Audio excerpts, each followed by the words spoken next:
we have a hyperactive Washington that is a little bit confused in what it's doing and not really so much wanting to think carefully about what it's doing. So this is really the problem. Although I understand that Donald Trump actually shared a lot of your view, which is a minority view so far. He shared a couple of my videos, which I thought was a good sign, but I'm not sure if it's a sign of anything actually consistently. But we're still waiting to see. This is the early days of the administration. I've not been a happy camper about the United States for a while, so this is not in any way partisan or particular to the Trump administration.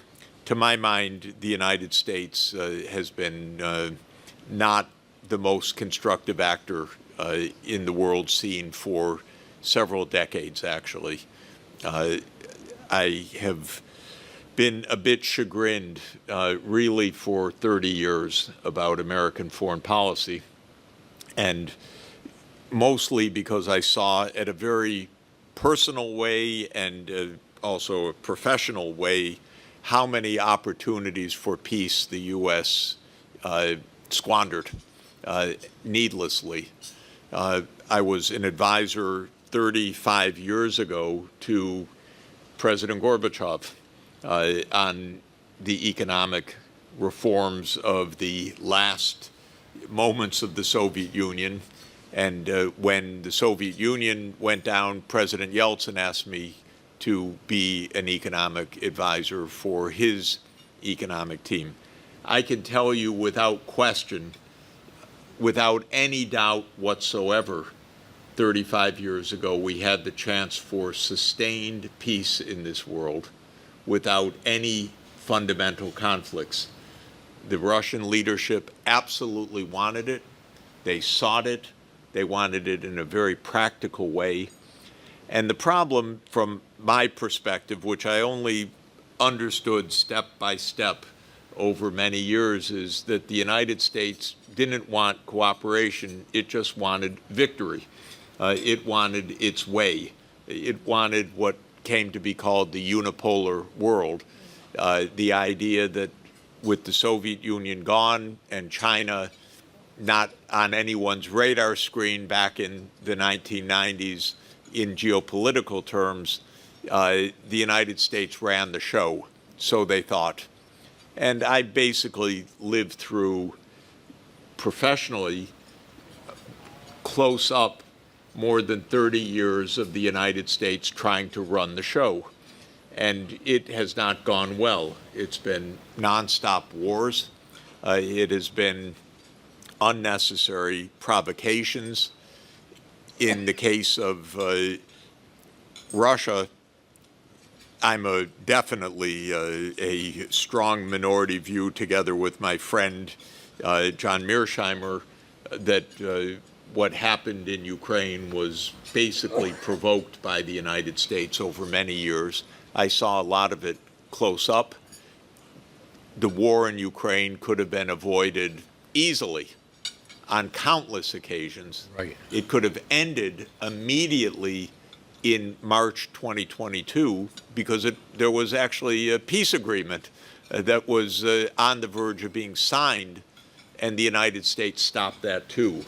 So these are tragic mistakes of foreign policy. There's one thing that I very much appreciate of what President Trump is doing, which is to try to end the war in Ukraine.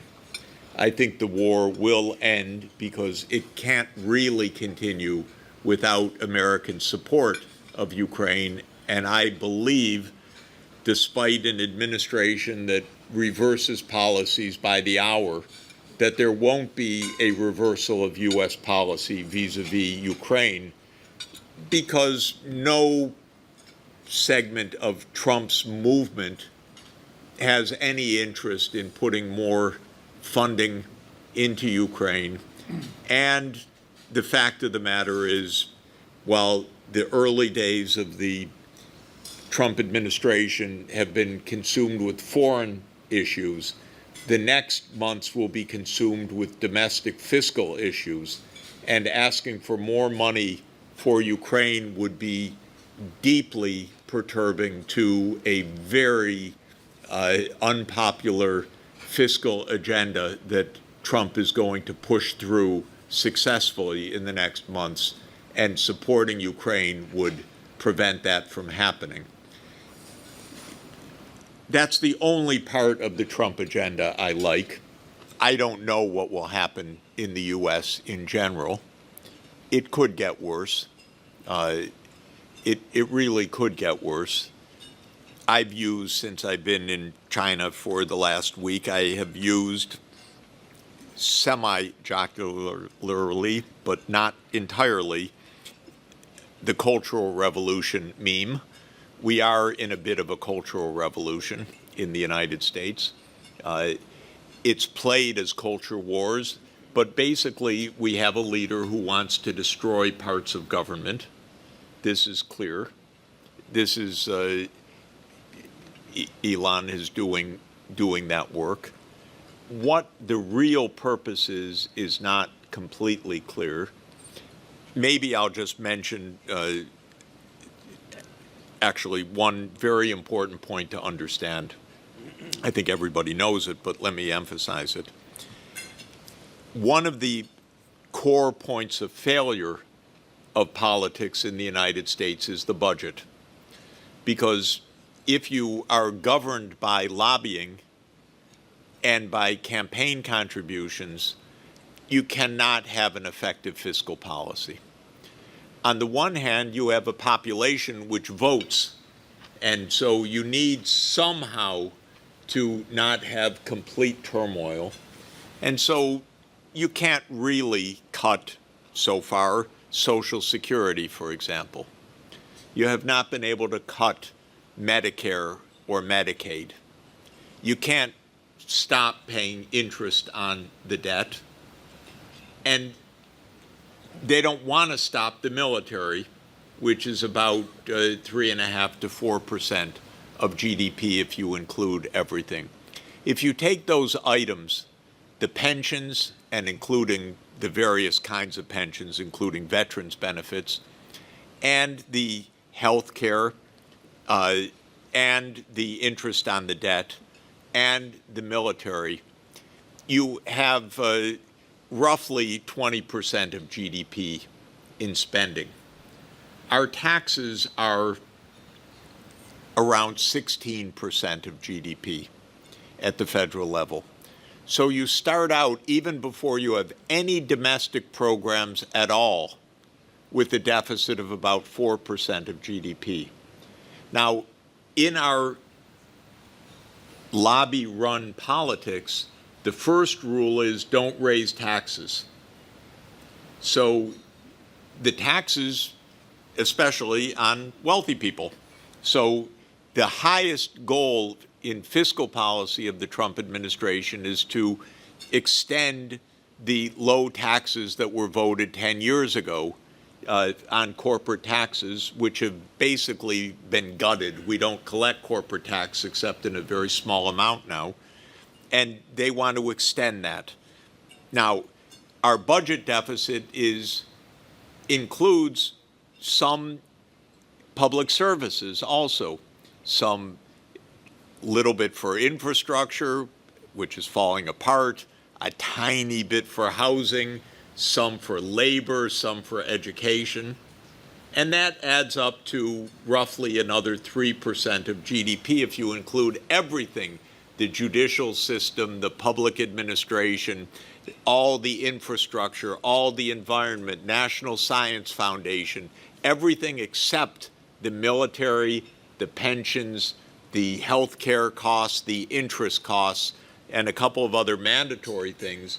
All civilian government is about 3% of GDP. It's not enough. That's why we solve no social problems in the United States. But if you add in the parts that they don't want to cut or can't touch, plus this meager 3%, you end up with a budget deficit of about 6 to 7% of GDP, which is what we have now.